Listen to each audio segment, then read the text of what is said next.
Bonsoir tout le monde. Bienvenue à la séance du 9 septembre 2024. Vous voyez la petite carte de remerciement, là, ça vient de l'âge d'or qui nous remercie pour le stationnement. À l'ordre du jour, au point 1, ouverture de la session. Au point 2, adoption de l'ordre du jour. Point 3, adoption du procès-verbal, séance du 12 août 2024. Point 4, adoption des comptes à payer septembre 2024.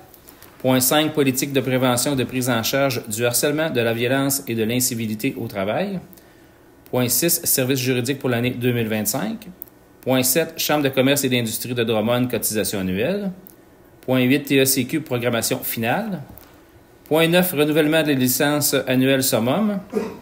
Point 10, résolution d'intérêt, service de gestion des archives. Point 11, déneigement, point d'eau Trahan. Point 12, déneigement, quatrième chauffeur. Point 13, achat d'abrasifs 2024-2025. Point 14, anti-rouille, équipement à neige. Point 15, installation du radio de communication dans le tracteur. Point 16, remplacement du cellulaire de la voirie. Point 17, rapiessage mécanisé. Point 18, demande d'autorisation CPTAQ, lot 5 981 285. Point 19, rénovation du local des loisirs. Point 20, achat d'aspirateur central pour le local des loisirs. Point 21, entretien du plancher, local des loisirs. Point 22, embauche, entretien de la patinoire. Point 23, correspondance. Point 24, période de questions. Et point 25, levée de l'Assemblée. Est-ce que j'ai un proposeur? Madame Couture, M. Lalonde. Point 3, adoption du procès-verbal, séance du 12 août 2024. M. Lalonde, M. Lavallée. Point 4, adoption des comptes à payer de septembre 2024. C'est une liste des comptes à payer au montant de 628 581,91. M. Boisvert, M. Paradis. Point 5, politique de prévention et de prise en charge du harcèlement, de la violence et de l'incivilité au travail. La loi sur les normes du travail prévoit l'obligation pour tout employeur d'adopter et de rendre disponible une politique de prévention et de prise en charge des situations de harcèlement, incluant un volet portant sur les conditions à caractère sexuel. J'ai un proposeur. M. Paradis. Mme Couture. Point 6, service juridique pour l'année 2025. Le cabinet Terrien Couture Jolicoeur SENCRL a présenté à la municipalité de l'Avenir une offre de service professionnel pour l'année 2025. Cette offre répond aux besoins de la municipalité de l'Avenir. Est-ce que j'ai un proposeur? M. Lalonde. M. Lavallée. Point 7, Chambre de commerce et d'industrie de Drummond, cotisation annuelle. La cotisation annuelle de la Chambre de commerce et d'industrie de Drummond est à renouveler. Le coût de la cotisation est de 275 $ plus taxes. M. Paradis et M. Boisvert. Point 8, TECQ, programmation finale. La municipalité a pris connaissance du guide relatif aux modalités de versement de la contribution gouvernementale dans le cadre du programme de la taxe sur l'essence et la contribution du Québec pour les années 2019 à 2024. Et la municipalité atteste par la présente résolution que la programmation des travaux numéro 1149-025 version 6 s'y joignent comporte des coûts réalisés véridiques. M. Paradis, M. Lavallée. M. Lalonde, plutôt, excusez. Point 9, renouvellement, licence annuelle summum. La licence annuelle pour le logiciel summum est à renouveler. C'est un montant de 1377,59 $. Puis il y a lieu de faire également une mise à jour de la base des données pour un montant de 151,41 $, plus taxes. M. Boisvert, Mme Couture. Point 10, résolution d'intérêt, service de gestion des archives. La loi sur les archives prévoit que les organismes publics doivent adopter une politique de gestion des documents actifs et semi-actifs, tenir à jour leur calendrier de conservation. La municipalité devra mettre à jour son calendrier de conservation et débuter la numérisation des documents selon les différentes obligations légales en vigueur. Une source externe sera nécessaire pour la refonte du calendrier de conservation ainsi que l'acquisition d'un logiciel pour la gestion des archives. La MRC évalue la possibilité de mettre sur pied un service de gestion documentaire pour les municipalités locales de son territoire. Le coût annuel par municipalité pour le service de gestion documentaire variera en fonction du nombre de municipalités adhérentes. Si le projet va de l'avant et que la municipalité y adhère, elle devra faire l'acquisition du logiciel de gestion documentaire Constellio, dont le coût variera également selon le nombre de municipalités adhérentes. Dans le fond, ce qu'on vient de dire, c'est que la MRC nous propose un produit On vient de dire qu'on va peut-être être intéressé s'il y a assez de participants et que ça ne coûte pas trop cher. Parce qu'autrement, il va falloir aller se chercher une ressource externe, puis là, ça risque d'être plus compliqué. Donc, on fait juste lever la main pour signifier notre intérêt. Et plus tard, on aura des développements, savoir si on embarque et à quel coût. J'ai un proposeur, M. Lalonde, Mme Couture. Point 11, déneigement point d'eau Trahan. L'offre de services reçue de travaux GM pour le déneigement du point d'eau de l'abattoir Trahan pour la saison 2024-2025 est au montant de 800 $ plus taxes. M. Lalonde, M. Paradis. Point 12, déneigement, 4e chauffeur. M. Martin Poirier a offert ses services à la municipalité à titre de travailleur autonome pour un montant de 35 $ de l'heure pour effectuer des remplacements d'opérateurs pour déneigement sur appel en cas de besoin. M. Lalonde, M. Lavallée. Point 13, achat d'abrasifs 2024-2025. La municipalité doit procéder à l'achat d'abrasifs pour la saison d'hiver 2024 et 2025, soit abrasifs et déglaçants. Une quantité de 800 tonnes de sable et de 80 tonnes de sel seront nécessaires pour la saison 2024-2025. La soumission reçue pour le sable d'excavation J. Noël Franqueur est à 9,50 la tonne et la soumission retenue pour le déglaçant de sel Warwick à 95,50 la tonne livrée. Plus l'achat de bâches et du temps de machinerie au montant d'environ 2100 $ seront nécessaires. Donc, c'est pour un grand total de 17 340. M. Boisvert et M. Paradis. Point 14. Traitement anti-rouille et équipement à neige. Il y a lieu de faire le traitement anti-rouille sur les équipements à neige afin de les garder en bon état. On a reçu une soumission de Steve Blais Lavage Mobile au montant de 1800 afin de faire le traitement sur place des 2 camions du roues et du tracteur. M. Boisvert, M. Lalonde. Point 15, installation du radio de communication dans le tracteur. Il a lieu de faire l'installation du réseau de communication dans le nouveau tracteur. Communication Plus estime les travaux d'installation à un montant d'environ 500 $. M. Boisvert, Mme Couture. Point 16, remplacement cellulaire de la voirie. Il y a lieu de remplacer le cellulaire de la voirie. Le coût de remplacement du cellulaire est de 282,92 plus taxes. M. Lavallée, M. Paradis. Point 17, rapiessage mécanisé. Le rapiessage mécanisé doit être effectué à différents endroits sur les routes de la municipalité. L'offre de service de Vallière Asphalt Inc. au montant de 159 $ la tonne. On a besoin d'environ 200 tonnes qui vont être nécessaires pour les travaux. C'est pour un montant de 31 800 $. M. Boisvert, M. Lavallée. Point 18. Demande d'autorisation CPTAQ, lot 5 981 285. La demande à la Commission de protection du territoire agricole du Québec de construction DJL incorporée pour le lot 5 981 285 à l'avenir. La demande consiste à obtenir l'autorisation pour poursuivre l'exploitation de la gravière sablière située sur ce lot. Le projet est conforme au règlement de zonage 654-12 de la municipalité de l'Avenir et ce même règlement en concordance avec le schéma d'aménagement de la MRC de Drummond. Proposeur, M. Paradis, Mme Couture. Point 19. Rénovation du local des loisirs. Il y a des rénovations mineures telles que le remplacement de moulures, remplacer les tuiles du plafond, peinture doivent être effectuées au local des loisirs. L'offre de service de construction Marcel Hébert au montant de 3 970 plus taxes pour l'ensemble des travaux. M. Lavallée, M. Paradis. Point 20. Achat d'un aspirateur central au local des loisirs. La balayeuse a rendu l'arme, donc il faut donc la remplacer. On a une soumission d'Aspirabec au montant de 649,99 plus taxes. M. Lalonde, Mme Couture. Point 21. Entretien des planchers local des loisirs. Il y a le cirage du plancher au local des loisirs qui doit être effectué. Seulement le coût de la location d'équipement et l'achat de matériel au montant de 500 $ sont nécessaires puisqu'une personne s'est offerte pour effectuer les travaux bénévolement. M. Paradis, M. Boisvert.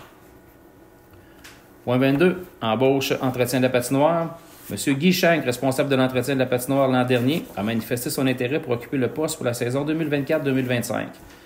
Son embauche est effective de décembre 2024 à la fin mars 2025. Selon les conditions météo et déterminées par la directrice de voirie, au taux horaire selon la grille salariale adoptée, avec 15 heures garanties durant 9 semaines, janvier et février. M. Paradis, M. Lavallée. Point 23, correspondance. Point 24, période de questions. Bonsoir. Bonsoir. Ma première question concerne, il y a une nouvelle animatrice pour partenaire 12-18. Vous m'aviez dit au dernier conseil que vous n'aviez pas de données pour le taux de fréquentation cet été. Avez-vous entamé une réflexion par rapport à si vous allez reconduire ce magnifique projet C'est pour une l'année 2020? très bonne question parce qu'il y a un nouveau changement. Il y a une nouvelle intervenante, encore une nouvelle intervenante Oui, qui vient d'arriver. On a manqué d'informations parce qu'il y a une rencontre de prévu. On n'a pas été avisé par partenaire 12-18. Donc, on trouve que présentement, c'est un petit peu boiteux, mais on veut donner la chance aux coureurs parce qu'on trouve quand même qu'ailleurs, ça fonctionne bien. On va attendre encore un petit peu. Ça veut dire que vous allez renouveler? Pas nécessairement. On n'est Pas pas décidé là-dessus. nécessairement, On va se vous décider allez avec les budgets là, du mois de novembre. OK, ça répond à ma question. Parce que c'est quand même un bon montant d'argent. C'est ça que je me dis également. Mon autre question concerne, je sais que le plan stratégique, c'est pas ce soir que vous allez l'adopter. J'ai quand même une question que je me pose depuis plusieurs mois, puis que j'ai décidé que c'était ce soir que ça se passait. C'est quoi votre garantie que le prochain conseil va suivre les recommandations de ce magnifique plan qu'on n'a pas vu encore pour 3 à 5 ans? On n'a aucune garantie. Ça va être le prochain conseil qui va avoir à se décider. Mais si c'est les citoyens qui ont voté cette orientation-là, qui ont choisi cette orientation-là, je verrais mal un nouveau conseil prendre une autre tangente ou pas le suivre. Je me fie sur vous pour venir leur rappeler si ça arrive. Bien, ça va dépendre du plan. Je ne peux pas m'engager, moi non plus, à le suivre. Mais je ne peux pas donner de garantie sur Je les, ne peux pas, ceux qui vous vont pouvez pas poursuivre. donner de garantie. Mais vous ne trouvez pas que l'entonnoir du temps rapetisse? Tu sais, on arrive en octobre bientôt. Fait que là, vous allez le présenter, mettons, en octobre-novembre. Vous allez vous en servir, j'imagine, pour faire vos budgets 2025. Après ça, ben, j'ignore vos intentions personnelles. On a des rencontres. Sauf les vôtres. À ce moment-là, je me dis, on s'est embarqué dans un processus que je dénigre pas, mais on s'est embarqué dans un processus pour des années à venir.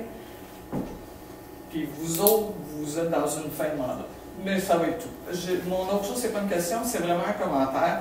Je voudrais profiter de l'occasion pour remercier le comité de loisirs ainsi que la coordonnatrice pour le projet du bar qui a été partagé au niveau de plusieurs organismes et qu'il y a de l'argent qui est redonné à la communauté. Fait que je voudrais remercier Marilyn. Je pense qu'on peut l'applaudir.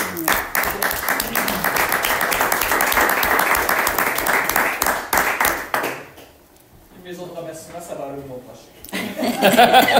On voyait la petite dose. Ben, ça prend des choses positives. Fait que c'est à leur tour. André Charpentier, juste pour finir pour le point de Mme Fafard sur le plan stratégique. Je me promène beaucoup à aller voir les autres municipalités, c'est quoi qu'ils ont fait sur le plan stratégique, puis quand ils l'ont fait. Ce que j'aimerais savoir, c'est parce que tu en as qui ont appelé ça un forum, mais en principe, c'est un plan stratégique. Ils ont 65 pages. Il y en a qui ont 2 pages. Votre résultat que vous allez nous présenter un jour, parce que c'était supposé d'être en août, c'était supposé d'être en septembre. Non, on a dit en septembre ou octobre. C'est ce qu'on avait dit au départ. Est-ce que c'est des suggestions ou vous allez prendre une décision des suggestions? Il n'y aura pas de décision sur tout parce que ça donne une orientation. Puis nous, on a des rencontres de prévues parce qu'il y a des projets là-dedans qui ne se feront pas l'année prochaine. Il y a des projets qui sont à plus long terme, des plus gros projets qu'il va falloir se faire une tête sur ce qu'on veut comme projet, le déposer et aller chercher du financement. Parce que sur une municipalité que j'ai été voir, qui avait 65 pages, c'est extrêmement transparent. Ce que les questions, les réponses que chacun a répondu, eux autres, je ne sais pas combien ils ont eu de rencontres, là. Nous autres, on a eu 2, en plus du sondage papier. C'est tout écrit dans le document. C'est pas, mettons, il y a eu 5 propositions, puis nous autres, le conseil, on juge que c'est ces 2 propositions-là qui viennent à nous autres. Ils ont tout mis ce que les gens avaient sorti. Après ça, refaire une analyse, un brainstorming et de dire on s'en va là-dessus. Parce que quand on parle qu'il y a des plus gros projets, puis que ça ne se fera pas l'année prochaine parce que c'est trop gros et ça prend 4-5 ans, tout évolue. La population évolue. La manière de penser des gens change. Fait que ce que vous sortez là, dans 3 ans, 4 ans, ça se peut que ça soit plus long. Fait que, puis ce qu'on m'a dit, c'est qu'en principe, un plan stratégique, on fait ça en début de mandat. Pour justement avoir le temps de le faire. Ça, c'est une façon de voir. L'autre façon de voir, c'est qu'on le fait, on aurait peut-être pu le faire avant, on ne l'a pas fait. Pourquoi? Honnêtement, je n'étais pas vraiment au fait de ça, de planification stratégique, je l'ai appris au fur et à mesure. On a décidé de le faire en se disant, justement, ça va donner une orientation au prochain conseil. Parce sur le besoin des conseil, citoyens. En principe, vous n'êtes pas là, en principe. Vous, Mme Charpentier, aux prochaines élections, est-ce que vous vous présentez? Ça se peut Vous pas. avez toujours de bonnes idées, là. Vous pourriez avoir la conviction de vos idées que vous présentez. C'est officiel, je me présente, je marche. J'espère que ça va être comme mairesse. Non. Parce que les conseillers, la job est aussi importante qu'un maire. Désolée. Merci. Bon, point 25, levé de l'Assemblée. M. Lavallée. M. Charpentier, excusez-moi, on rewind. On cherche des terrains pour agrandir notre municipalité, bâtir des maisons. Moi, j'ai une question. C'est quoi un terrain non aménagé et non exploitable? C'est un zone déstructurée. Non aménagé, non exploitable. Non, c'est pas une zone non déstructurée. Il y en a un ici en plein milieu du village, Non aménagé. avec un code 9100 au niveau du cadastre. Et c'est quand il est écrit- Non aménagé, ça veut dire qu'il n'y a pas de bâtiment dessus, puis, mais qui pourrait avoir possiblement une construction. Là. Il y en avait avec bâtiment que tu disais dans ta liste. non, je n'ai ciblé 3 faciles. OK? Puis sur les 3, il n'y a aucun bâtiment. OK? OK. Il y en a 2 là-dessus qui font partie du village. Puis il y en a un autre qui est sur la rue Martel à côté de chez nous. OK? OK. C'est des terrains de 50 000 pieds carrés. Donc, qui sont parfaitement construits. On peut construire. Il faudrait que je les vois cas par cas, là, mais le 9100, c'est simplement une notion qui viennent les catégoriser. Là. Mettons, un 1000, c'est un terrain avec une résidence. Je me souviens un peu, Mme Lemay, que j'ai vu ça, mais il y a aussi d'autres codes. Là. Okay.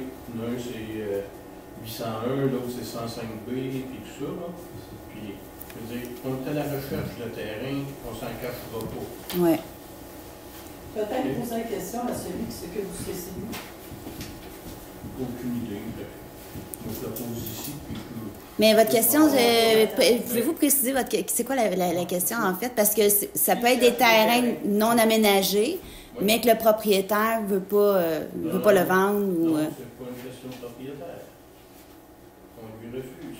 Pour eux, mais sur la rue Martel, si le terrain, le lotissement n'a pas été fait avant 2017, même s'il ferait le lotissement présentement, dans le domaine Gauthier, puis tout ça, c'est une zone de consolidation. Les nouvelles constructions sur un lot fait après 2017 sont pas permises. Parce que les orientations gouvernementales du schéma d'aménagement de la MRC veulent pas faire de la densification hors périmètre urbain. Ça pour la rue Martel, mais les autres, il faudrait que je voie du cas par cas, là, ceux à l'intérieur. Tout à fait, oui. Je ne veux pas, on pourrait après ça. Là. Ben oui, c'est sûr. Effectivement. C'est sûr. Puis, je veux dire, dans la zone non urbaine, pas tout le monde veut venir rester au village. Moi, je Non, dis, c'est sûr. J'aurais une dernière question suite à la question de monsieur. Où en est-on dans la deuxième phase du développement domiciliaire? On avait demandé 2 études, l'étude environnementale et la caractérisation des milieux humides. On a reçu l'étude environnementale. Il nous manque la caractérisation des milieux humides. Quand on va voir les deux rapports, on va envoyer ça. On avait pris une résolution pour faire affaire avec la FQM là, pour nous aider au niveau des ingénieurs et tout ça, parce que c'est bien beau ces études-là, mais moi je ne suis pas ingénieur, là, on ne peut pas lire ça. Pour qu'ils nous décryptent tout ça, voir c'est quoi les milieux humides qu'il y a, est-ce qu'on peut les racheter, si oui, à quel montant, puis après ça, est-ce que ça peut être viable comme projet. OK, merci. Suite à mes questions, Oui. c'est que le conseiller qui est responsable du CCU? C'est Céline. Fait que Mme Céline peut vous répondre. Puis l'autre chose, moi, comme Marielle l'a dit tantôt, là, il y a eu un travail extraordinaire qui s'est fait au niveau des loisirs cet été. Ce qui est plate, c'est que ça s'est terminé vendredi. Malheureusement, nos rencontres hebdomadaires, presque. Pas vrai, il en reste une le 6 octobre. Le 4. Le 4. Le 4. Ben, en tout cas. Puis, M. Charpentier, ici présent, a eu la brillante idée je l'ai offert à 4 organismes du village qui veulent bien embarquer dans mon projet de fou, c'est de prendre l'église ici, de mettre 400 personnes dedans, puis de donner un spectacle d'humour. Puis tous les bénéfices vont aux 4 organismes à part égal. C'est bénévole, c'est gratuit. Donc, c'était juste pour savoir si, à un moment donné, on va avoir besoin de peut-être location d'équipement ou quoi que ce soit, si c'est possible au niveau de la municipalité d'avoir un levier pour nous. Ça va nous faire plaisir. C'est juste simplement nous présenter les demandes par écrit, puis on va donner suite. C'est jamais bien compliqué. Parfait. Merci. Bon, on recommence pour Vincent avec le levé de l'Assemblée. M. Lavalée va proposer et M. Lalonde. Merci tout le monde. Bonne fin de soirée.